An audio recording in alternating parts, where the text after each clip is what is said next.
Buenas tardes. Se ha cerrado la puerta y eso significa que tenemos que empezar.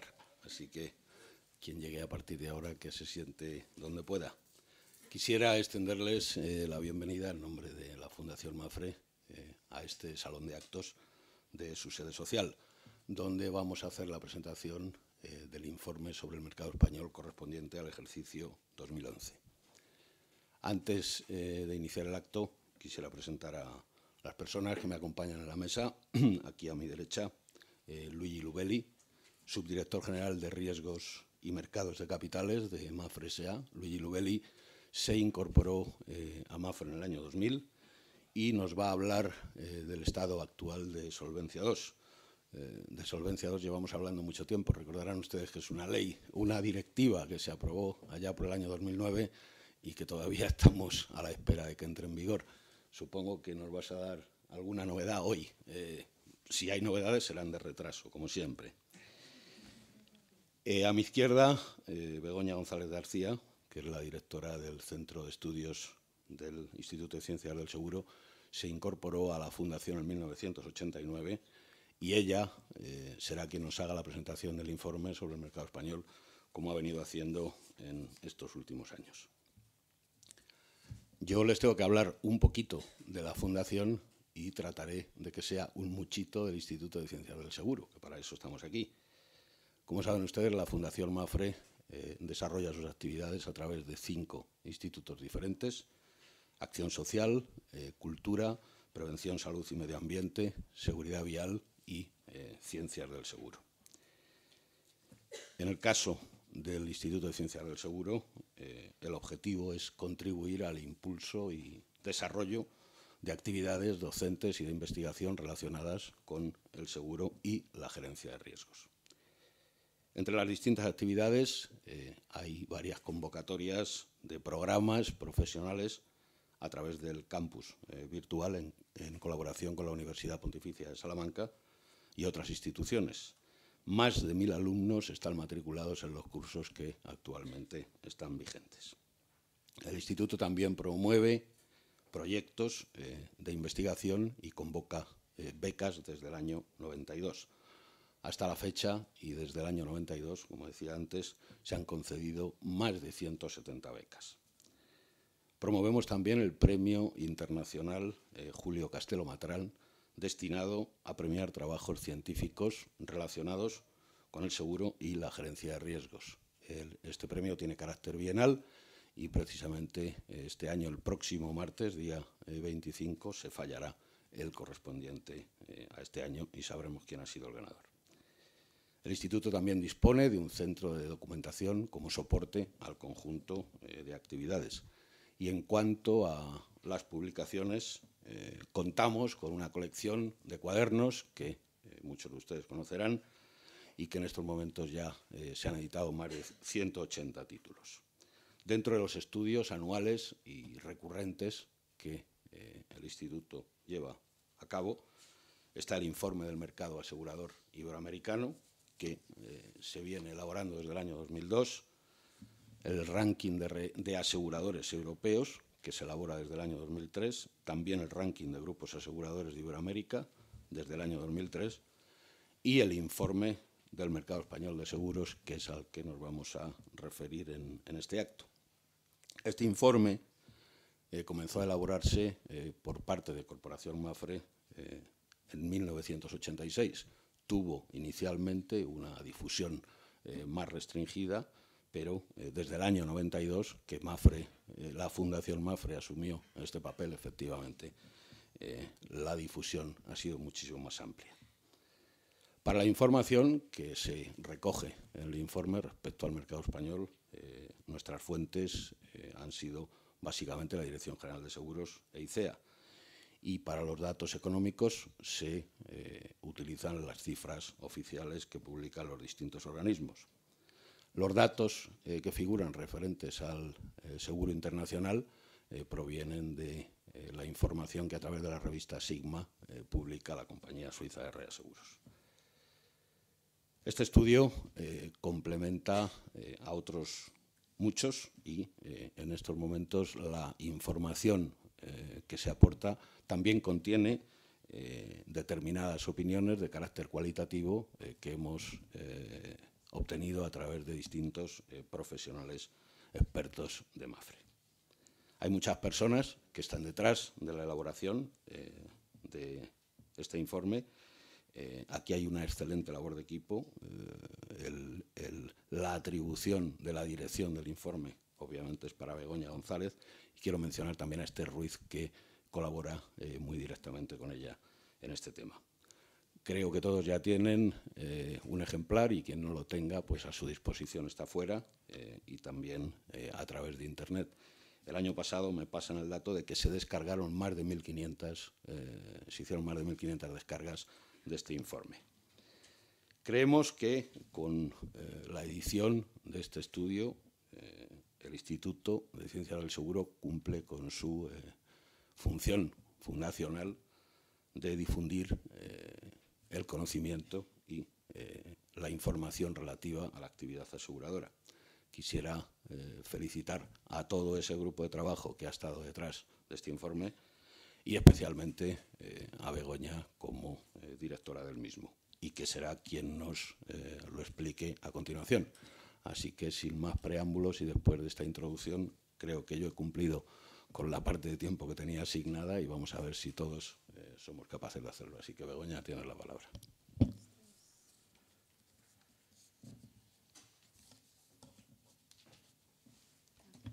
Disculpen, pero de un año a otro se me olvida entender.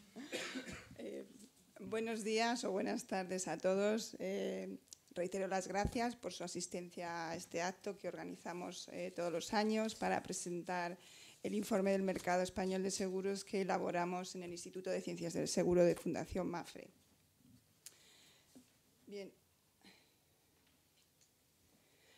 Como en otras ocasiones, voy a empezar mi intervención destacando una serie de aspectos que nos ha parecido importante.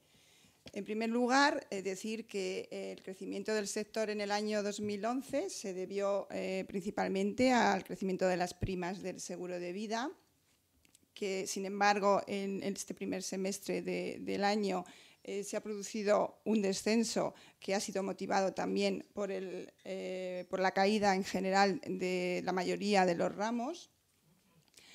Que también decir que a pesar de las condiciones desfavorables del entorno y de estas dificultades en obtener mayores ingresos, no ha repercutido en los resultados del sector, que siguen siendo positivos. Y además que el sector seguro sigue mostrándose como un sector solvente y ninguna de las compañías se encuentra en dificultades a pesar de la crisis que estamos viviendo. Otro tema importante que mi compañero de mesa comentará más ampliamente, pues es el tema de Solvencia II, que es un tema que preocupa a las entidades aseguradoras y que pues, están preparándose de cara a la entrada en vigor de la nueva normativa. También quiero destacar un par de movimientos empresariales que se produjeron en 2011 y en lo que llamamos de año 2012, que fue el acuerdo que alcanzaron Mutua Madrileña y Segurcaixa, y en este año la compra por parte de Catalana Occidente de la filial del grupo francés Groupama, aún pendiente de autorización.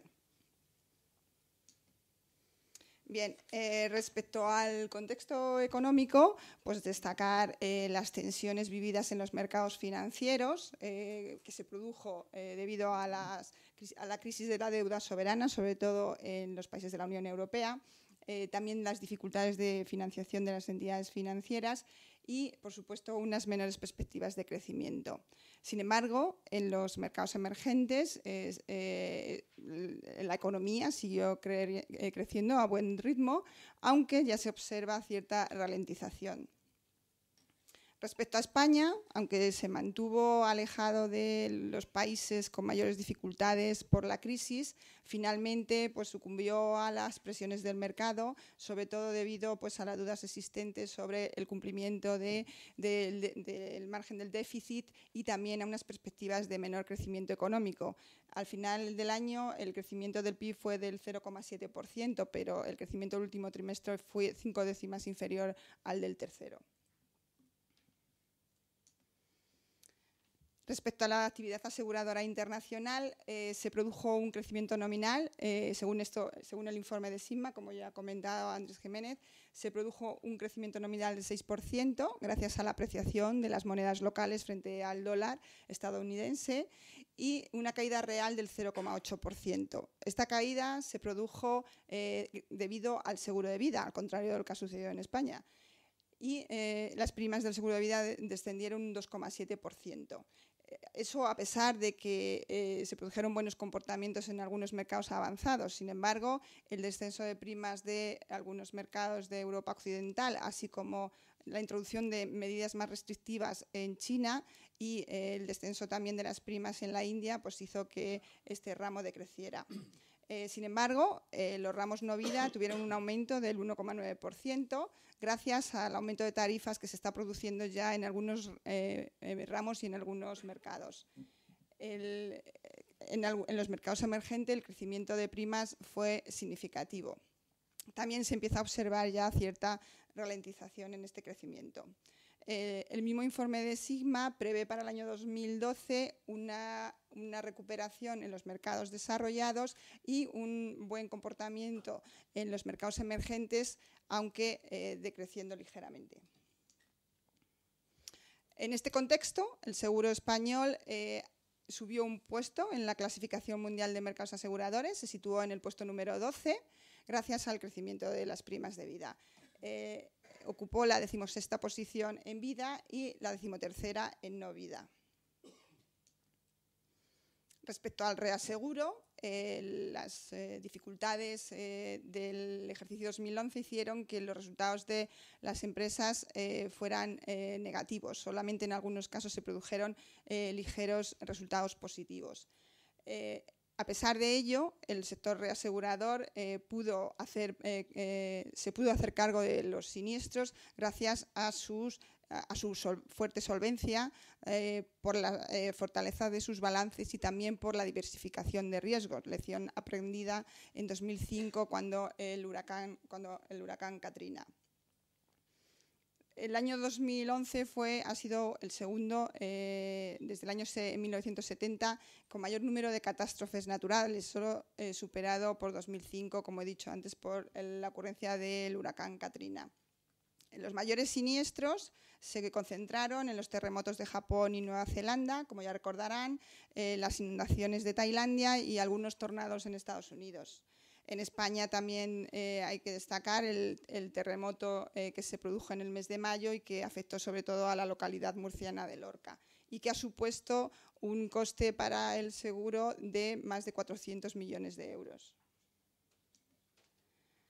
Bien, no voy a dar cifras del seguro porque han sido ya ampliamente comentadas en estos meses. El volumen de primas asciende a más de 60.000 millones de euros y quien quiera ver exactamente las cifras del sector puede hacerlo recurriendo al informe, pero sí quiero mostrarles este gráfico en donde se ve la evolución del seguro español. Se puede observar que después de unos años de crecimiento ininterrumpido, en el año 2010 el seguro español decrece debido al decrecimiento de vida. En el año 2011 hemos comentado que aumentan las primas gracias a vida y en lo que llevamos de año, tanto vida como no vida, está mostrando un resultado negativo en cuanto a ingresos. A continuación voy a mostrarle dos diapositivas que a mí me parecen muy significativas. Es similar a la anterior, pero en este caso voy a comparar lo que ha pasado en el mercado español con lo que ha pasado en el seguro mundial y en Europa. Bien, este es en no vida. En no vida vemos que la línea sobre los crecimientos o decrecimientos del seguro no vida español es muy parecido al del resto de los mercados que hemos comentado. Eso es una clara evidencia de la influencia de la situación económica o de los mercados globales en el seguro. Bien, esta es la transparencia de la evolución del seguro de vida. La línea roja se refiere al mercado español. Como ven, tiene unos picos que salen del resto de lo que está ocurriendo en el mundo y en Europa. ¿A qué responde esto? Pues bueno, más adelante también comentaré que es más importante analizar lo que pasa en el ahorro gestionado por las aseguradoras que las primas, pero sí me parece importante saber qué es lo que ha ocurrido también en las primas, porque eso es al final lo que muestra la evolución del sector en su conjunto. Esos picos responden a hechos muy concretos ajenos a la situación económica, como pueden ser, pues todos recordarán, la externalización de pensiones, la época del boom de las primas únicas, la guerra de depósitos, en fin, una serie o incluso cambios normativos que afectan al seguro de vida. El ranking de empresas aseguradoras sigue liderado por Mapfre, que tiene una cuota del 3,7%, al que le sigue la Caixa, que en 2011 obtuvo un importante crecimiento de sus primas de vida, y Mutua Madrileña. La posición del grupo Mutua Madrileña ha mejorado debido a, como he comentado anteriormente, el acuerdo que alcanzó con el grupo La Caixa, mediante el cual adquiría Segurcaixa Adeslas, lo que le sitúa el segundo en el ranking no vida y el primero en el seguro de salud, a Mutua Madrileña, que adquiere el 50% del holding que crean. Como novedad en el informe de este año hemos introducido un pequeño comentario al estudio de ICEA sobre el mercado de seguros por provincias. Antes que nada me gustaría comentar que en este estudio los datos no se refieren a la totalidad del mercado, sino a una muestra que representa el 81% del sector, lo cual pues tiene sus dificultades en temas comparativos de un ejercicio a otro. No obstante, es lo suficientemente significativo para conocer pues cómo está el seguro en las distintas comunidades autónomas. Como ven, Cataluña en 2011 fue la comunidad que mayor volumen de primas ingresó, por delante de la Comunidad de Madrid, que en 2010, sin embargo, era la comunidad con mayor volumen de primas, debido al importante crecimiento que tuvo en el seguro de vida. Sin embargo, si vemos la prima per cápita, continúa siendo Madrid la comunidad que mayor prima per cápita tiene, seguida de Cataluña y Aragón.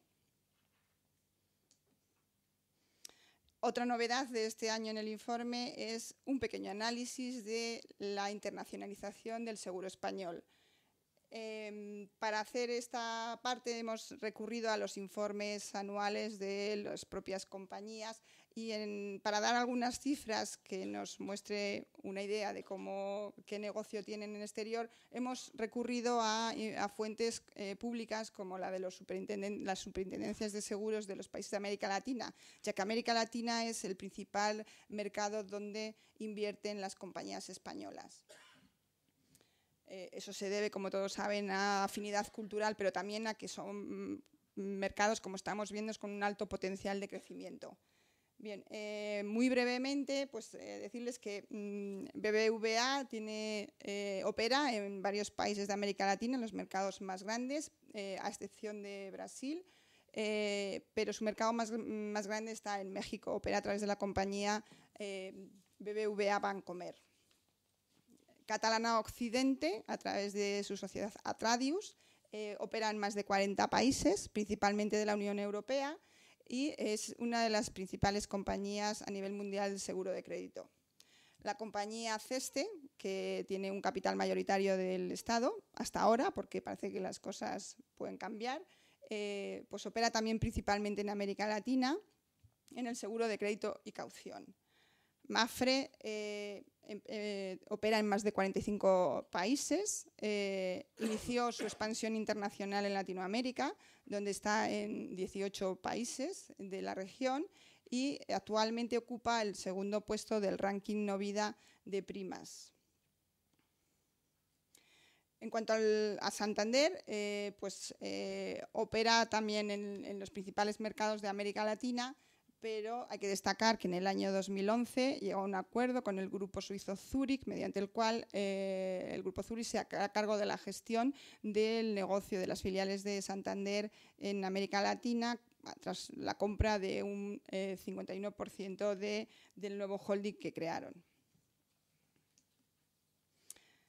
Bien, como le he dicho, en la evolución del seguro de vida es importante ver qué está pasando tanto en los ingresos por primas como en la gestión del ahorro reflejado en las provisiones técnicas. Aunque hemos visto que las primas fluctúan de un año para otro, las provisiones se siguen manteniendo más regulares y vemos cómo en los últimos años han crecido, aunque en lo que llevamos de años se nota un ligero descenso. Esto yo creo que se puede deber principalmente al aumento de las provisiones de los seguros de ahorro, principalmente productos como los PPAs, que están creciendo de forma considerable en los últimos años. Respecto a los seguros no vida, pues siguen muy afectados por la crisis económica, por la menor demanda de las familias y también por la situación en la que se encuentran las empresas y, por supuesto, por la contratación de menores coberturas y la fuerte competencia en precios.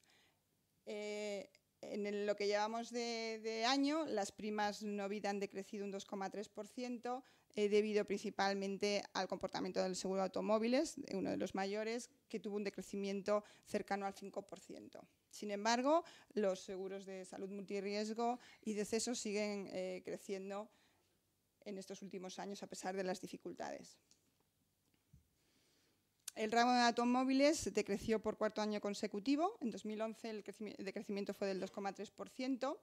Y esto no les voy a contar nada nuevo, se debe pues al estancamiento del parque automovilístico, de la contratación de coberturas más económicas y también pues a la disminución de los vehículos asegurados y sobre todo a la fuerte competencia en precios. Vemos que a nosotros no nos está afectando, parece ser, el movimiento que hay en otros mercados de subida de tarifas. Por lo tanto, la prima media sigue decreciendo. Sin embargo, el resultado sigue siendo positivo. En 2011 decreció ligeramente por el resultado financiero, porque el resultado técnico mejoró ligeramente. Multirriesgo también, como he dicho antes, fue uno de los ramos que creció, un 3,3% en concreto. Todas las modalidades crecieron, a excepción de comercio.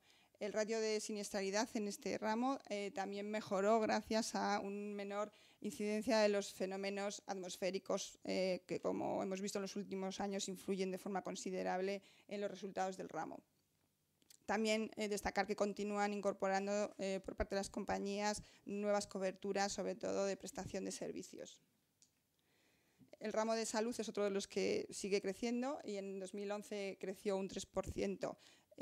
Los comentarios que nos hacen a nosotros es que el ramo crece gracias a la subida de primas en la renovación de carteras, ya que el número de asegurados crece a un ritmo mucho menor. Y los resultados en este ramo también fueron positivos por una menor siniestralidad. Decesos, otro de los ramos que crece, superando incluso en el año 2010 al ramo de responsabilidad civil, pues sigue destacar que está pendiente de cómo puede influirle la ley de servicios funerarios que se aprobará en breve. Esta ley establece que los asegurados podrán elegir quién le va a prestar ese servicio dentro de las condiciones que estén pactados en la póliza. El resultado también se mejoró por la baja siniestralidad. Y el ramo de responsabilidad civil tuvo un decrecimiento del 5,5%. Es un ramo que no crece desde el año 2007, muy afectado por la situación de mercado blando en la que nos encontramos. A pesar de ello, el resultado fue muy positivo. En este caso, en el 2011, fue 8 puntos, inferior al obtenido en 2010, pero a pesar de todo sigue siendo muy positivo.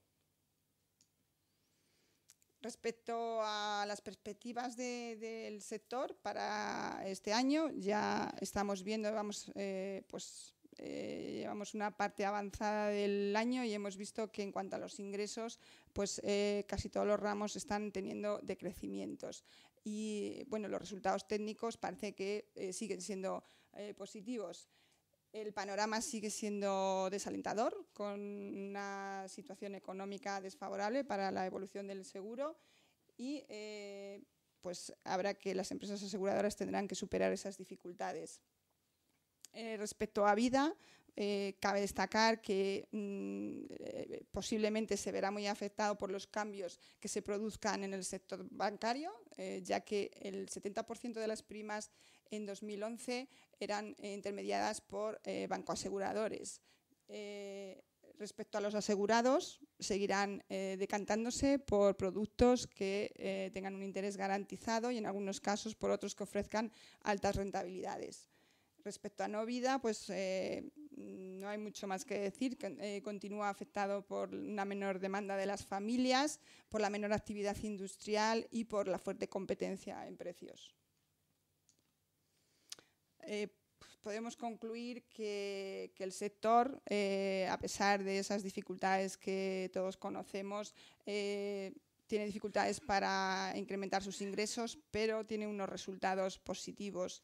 Respecto a la solvencia, sigue manteniendo unos niveles superiores a los mínimos exigidos. Y Solvencia 2, pues ahora Luigi nos contará, hemos visto recientemente que se ha publicado una noticia sobre una reciente reunión en Bruselas donde se pretende desbloquear la aprobación de la directiva Omnibus 2 básica para este tema. Y, por supuesto, otro tema que le preocupa al sector es la reestructuración de los acuerdos de banca seguros que se irán desarrollando, imaginamos, en los próximos meses. Bien, esto es todo lo que quería contarles. Insisto en que quien quiera obtener mayor información puede verlo en el informe y quiero agradecer a todos los que han colaborado con nosotros pues, su participación y, por supuesto, les animamos a que sigan haciéndolo en el futuro. Muchas gracias.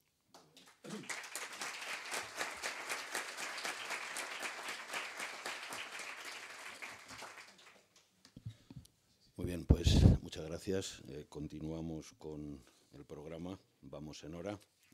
Está previsto, si mantenemos el horario, que tengamos unos minutos para un coloquio final. Entonces le pasamos la palabra a Luigi Lubelli para que nos actualice sobre Solvencia 2. Sí. ¿No has cargado? ¿Le has cargado o...? Yo no he cargado nada ni me he cargado nada.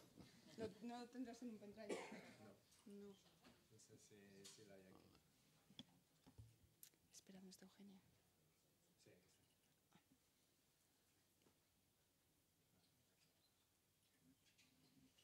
Bueno, pues buenos días a todos. Gracias a la Fundación por invitarme, gracias a vosotros por estar aquí. En efecto, ha habido desarrollo sobre el tema del que voy a hablar hoy. Y bueno, intentaré ponernos al día en la medida que yo mismo estoy al día de eso, que no ha sido terriblemente fácil hoy. Veo muchas caras que sé son bastante expertas del tema aquí. Esta es una presentación un poco más general y espero que me excusen por eso. Vamos a ver, sin más retraso. Para quienes lo sepan y quienes no lo sepan, la Directiva de Solvencia 2 es una directiva que se aprobó en el año 2009. Es una directiva muy ambiciosa que tiene distintas finalidades. Había una práctica de refundir directivas existentes y además de hacer eso, de incorporar todas las directivas de seguro y reaseguro en un único documento, pues he intentado introducir lo que yo creo que se puede decir, sin exageraciones, probablemente la legislación más avanzada de seguros que hay en el mundo. Otra cosa es cuando entrará en vigor, pero por el momento la tenemos y ahí está. Se publicó en 2009 y en el Diario Oficial de la Unión Europea. Es un documento complejo y sobre todo es bastante técnico. Digamos que he querido resumir para todos cuáles son los principales cambios que trae. Una armonización aún mayor. Hay que decir que existe un grado ya relativamente elevado de armonización en la Unión Europea, pero lo lleva considerablemente mucho más allá. Ese es su ánimo. Introduce una forma de gestionar los riesgos bastante sofisticada. Por el lado cuantitativo, introduciendo una medición que, bueno, intentaré ser poco técnico ahí, pero fundamentalmente se miran los riesgos tanto del activo como del pasivo y cómo interactúan entre sí mediante una determinada técnica estadística del valor en riesgo. Además de eso, quizás sea más relevante el hecho que hay un gran énfasis sobre que las aseguradoras se conozcan a sí mismas, conozcanlos y desarrollen la capacidad de seguirlos y de gestionarlos, alejarse de los que no pueden gestionar y aprovecharse competitivamente de los riesgos que se van a gestionar. En mi opinión, ese quizás sea un cambio bastante más profundo que el cambio cuantitativo en sí. Hay cambios también a nivel de supervisión, del proceso de revisión supervisora y en la creación del supervisor de grupo, que es una cosa muy importante en Solvencia II, es que se evoluciona hacia una perspectiva de grupo mucho más que en la actualidad. Se ve ahora, no es que se dejen de supervisar las aseguradoras una a una, pero la visión de grupo adquiere mucho más peso. Y lo que en jerga se llama el PIRAL 3, se pide además a las aseguradoras de proporcionar, además que a los supervisores, información bastante cumplida al mercado. De manera que el mercado, viendo cuáles son las aseguradoras que se gestionan mejor y cuáles son las que se gestionan peor, de alguna manera impone una presión adicional y favorece que las aseguradoras se enfoquen aún más en gestionar de la mejor manera posible sus riesgos. Hay mucha jerga en Solvencia II, en general en la normativa europea intentaré mantenerla al mínimo, pero esencialmente, en términos sencillos, la directiva es, llamémosla, una ley marco. En la ley que establece los principios fundamentales, una ley que se debe transponer en el derecho de cada país, veremos cuándo, pero de esta directiva se derivan otras normativas que en la jerga comunitaria se llaman de nivel 2 y nivel 3. La normativa de nivel 2 es una normativa que fundamentalmente promulga la Comisión Europea, apoyándose en el trabajo de EIOPA, que viene a ser el Supervisor Europeo de Seguros, o digamos la Agencia Europea, debería llamarla, para el seguro y los fondos de pensiones.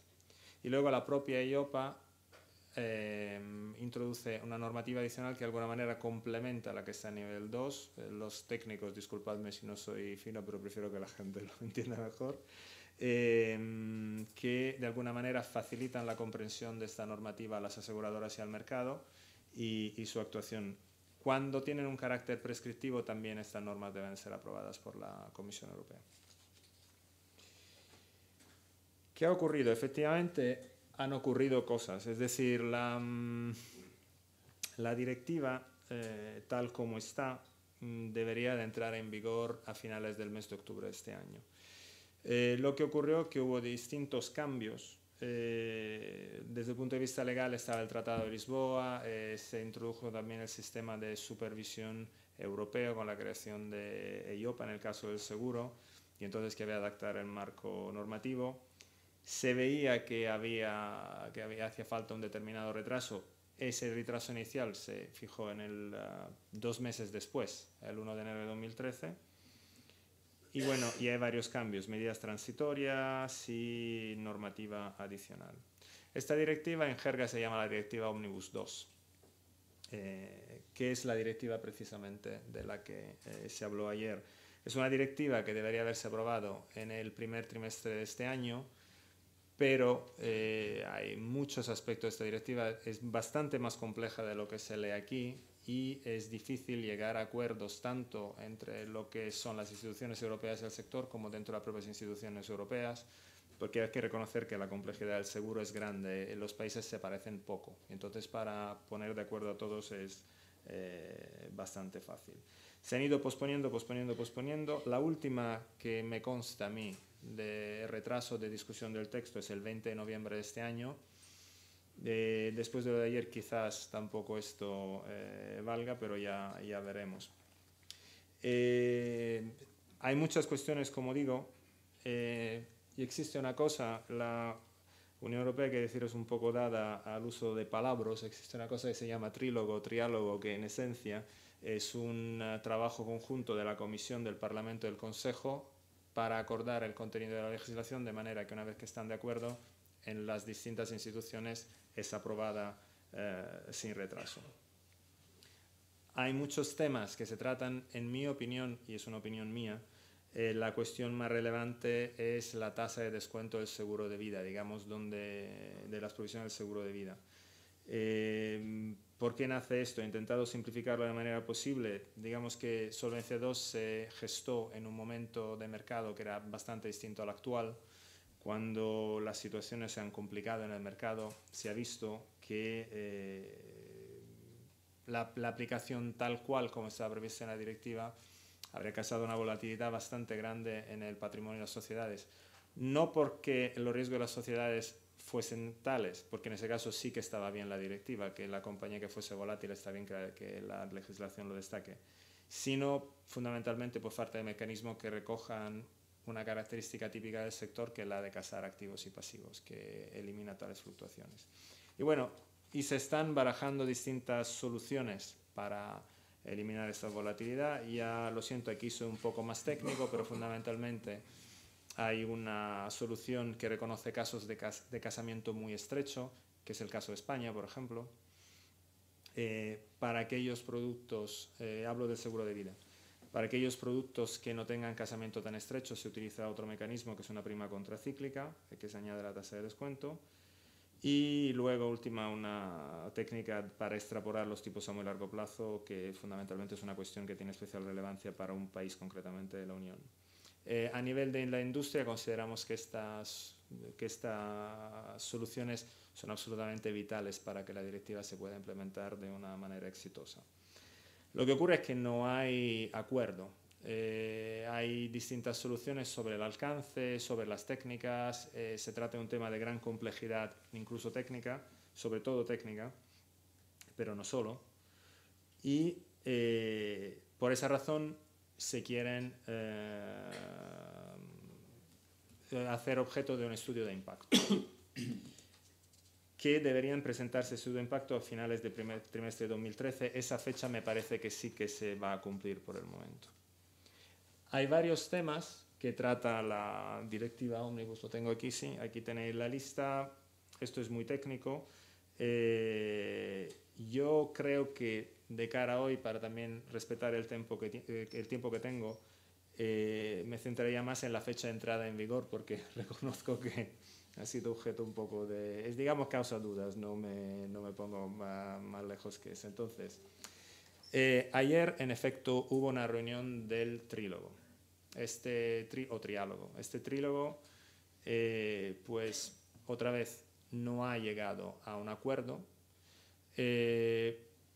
pero a determinados acuerdos, determinadas conclusiones parece haber llegado. La primera es sí hacer este estudio de impacto, sí que ese estudio de impacto, entiendo, tenga los resultados publicados a finales de marzo, sí que la legislación, la Omnibus 2, no se puede aprobar hasta que no se conozcan los resultados del estudio de impacto, y lo cual debe, por leyes del tiempo, debe de llevar a un retraso de la directiva, la entrada en vigor necesariamente.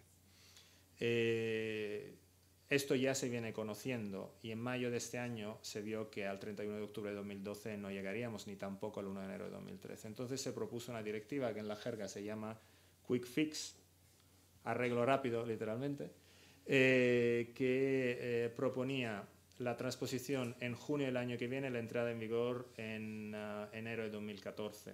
Creo que, entiendo que ayer no se reconoció oficialmente, pero en la práctica se reconoce que probablemente el retraso deba ir más allá. ¿Cuánto? No se sabe. La República Checa, cosa curiosa, 2 semanas después de la publicación del borrador de directiva, ya propuso un retraso de 1 año sobre lo que proponía la directiva, sin hablar de la transposición. Vamos a ver cuál va a ser el plazo final. No veo cómo, sinceramente, salvo que se llegue a un arreglo un poco distinto, pero es mi opinión, no veo cómo puede entrar en vigor en 2014 a estas alturas la directiva. Cuando entrará en vigor tampoco lo sé. Esto, sinceramente, lo más que les puedo decir. Literalmente se trata de una reunión que se ha celebrado ayer, sobre la que hay información escasa. Buena parte la debo, y agradezco a algunos de los presentes que me lo han proporcionado, y eso es todo por mi parte.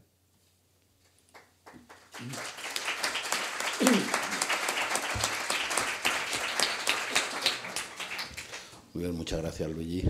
No sé si se han dado cuenta que cuando estaba hablando de fechas, la luz, hemos tenido luces y sombras sobre el particular. Muy bien, pues si tenemos tiempo, si alguien está interesado en hacer alguna pregunta, bien sobre el informe o bien sobre solvencia, ómnibus, trílogo, triálogo, troika, en fin, ya.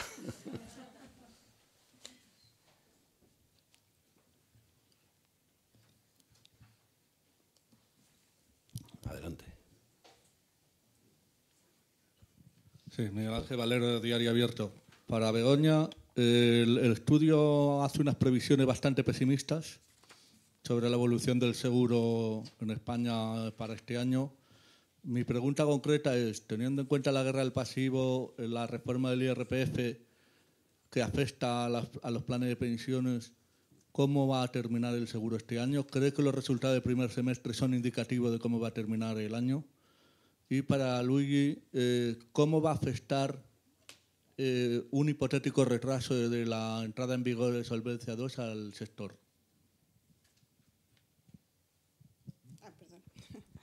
Bien, lo que a mí me toca, pues nosotros no podemos predecir cómo va a acabar el año. Ya nos gustaría, se lo diríamos a todas las compañías.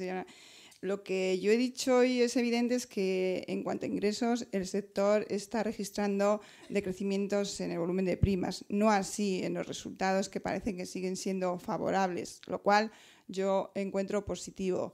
Las dificultades del mercado persisten. ¿Qué va a pasar en este segundo semestre? Es probable que es muy difícil que a lo mejor el seguro acabe en positivo, pero nunca se sabe. Sabemos que el último trimestre del año, pues el seguro de vida tiene unas fluctuaciones importantes, depende del tema de fiscalidad. No sabemos qué puede ocurrir y ya me gustaría poder decirlo. Oye. Bueno, los efectos en el sector seguro de retraso, yo diría que hay aspectos positivos y aspectos negativos. Es decir, yo creo un problema que hemos tenido con esta legislación ha sido la incertidumbre. Es decir, la incertidumbre nunca es buena. Es una directiva de alguna manera. Seguir Solvencia II es como seguir una serpiente. Se mueve dentro de un canal y nunca se sabe dónde va a acabar. Y entonces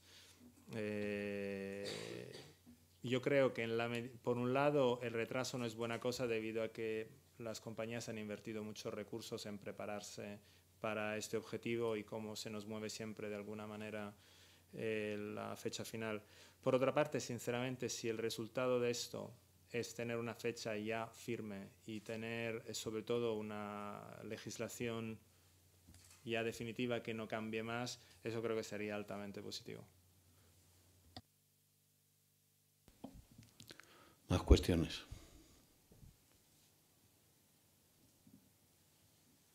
Sí. Buenos días, José Luis Heras, del Pool de Riesgos Medioambientales. En relación con el tema de Solvencia II, independientemente de cuándo entre en vigor, que ya sabemos que cae fuera de nuestras previsiones posibles, ¿usted cree que la entrada de Solvencia II en vigor va a influir en la disminución de ciclos de precios exclusivamente, es decir, del reblandecimiento y endurecimiento del mercado que llevamos vivido pues, estos últimos 25 o 30 años, y en la apreciación de los aspectos técnicos de la suscripción? Es decir, que los productos no dependan exclusivamente del precio y que se mire más el peso del contenido de las coberturas en los productos. Es una pregunta, desde luego, compleja de contestar y no sé si se la puedo contestar totalmente. Vamos a ver. El precio seguirá siendo importante. Yo creo que lo que ocurrirá es que el precio se va, entre comillas, se definirá de una manera, se espera, bastante más científica. Es decir, que cada aseguradora verá qué riesgos tiene, qué riesgos asume, cómo los mitiga, al final qué capital tiene que destinar para suscribir ese riesgo, para aceptar ese riesgo, y en base a lo que le cuesta ese capital determinarán un precio con margen de remuneración. Entonces, el precio no dejará de tener importancia, pero se formulará, en mi opinión, de una manera más precisa, o al menos eso sería lo deseable. Sobre si no va a no va a haber ciclos, son palabras mayores. Vamos a ver, la banca empezó a utilizar modelos de gestión de riesgos antes del seguro y los resultados los hemos visto. Yo no sé si ha reducido la amplitud de los ciclos o la ha ampliado. Espero que no se reproduzca lo mismo. Yo creo que una parte son los modelos, otra parte es el comportamiento humano, el movimiento, las dinámicas de la competencia. También en la valoración de los riesgos entran muchas variables de mercado que se mueven. Entonces, no sé en qué medida, pero así, si se puede utilizar una expresión no técnica, olfatométricamente, me parece que los ciclos no van a desaparecer, pero luego ya veremos. Más. Nadie se anima.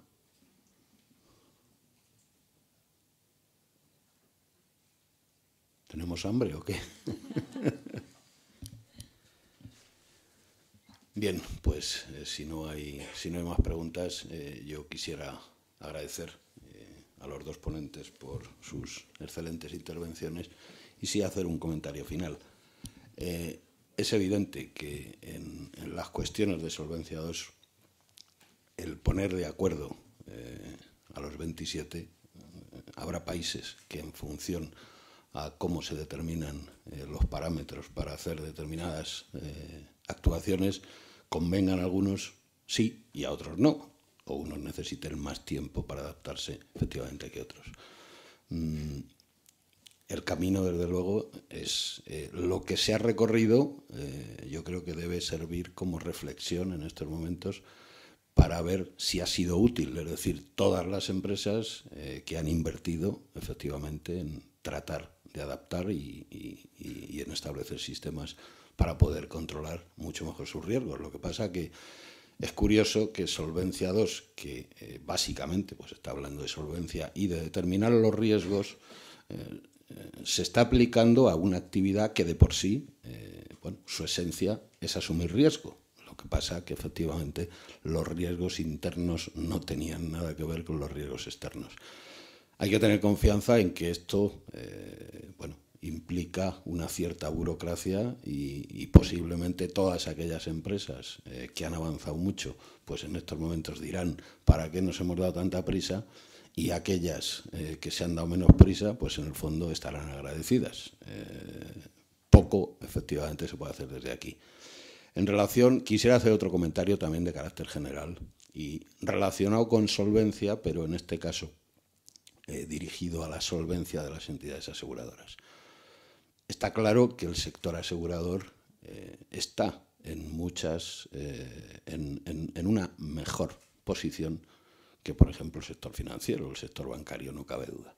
El año 2011, que ha sido un año en términos de catástrofe, como hemos podido ver, especialmente duro, tanto las aseguradoras como las reaseguradoras, que también han sufrido una gran parte de esas pérdidas, no hemos visto que ninguno de ellos, ningún asegurador, ningún reasegurador, se haya ido al garete por todo esto. Es decir, el seguro está aguantando las crisis, además de la financiera que todos tenemos encima, aguanta la suya propia, porque, y estos son los ciclos, efectivamente, por un lado, en España, como hemos visto, el seguro de automóviles 4 años continuamente decreciendo. Eso quiere decir que la prima media está bajando considerablemente y, sin embargo, pues los resultados están siendo muy aceptables. ¿Por qué? Pues porque contribuyen una serie de factores. Menos automóviles, la gasolina más alta, las medidas de control de tráfico, etcétera. Entonces, los ciclos, las empresas tendrán que defenderse hasta un punto, efectivamente, donde su propia solvencia se lo permita. Hasta hoy, el sector asegurador español pues ha podido aguantar perfectamente esta situación, y todo aquello que se deriva de la parte financiera, pues más o menos se está resolviendo.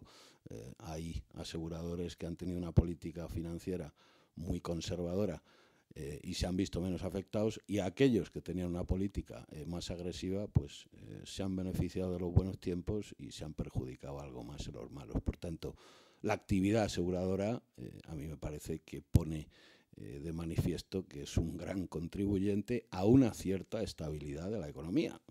No cabe la menor duda, pero claro, si la economía no anda, pues efectivamente la actividad aseguradora tampoco andará, o posiblemente andará más despacio. Tal y como están las cosas, yo pediría que nos dure mucho la actividad aseguradora, que falta nos hace. Así que ahora agradecerles a todos su presencia y vamos a tomarnos algo. Finalmente, ¿dónde vamos a tomarlo? ¿Aquí fuera o arriba? Es arriba, ¿no? Bueno, pues entonces muchísimas gracias otra vez y vamos a disfrutar de un vino español. Gracias.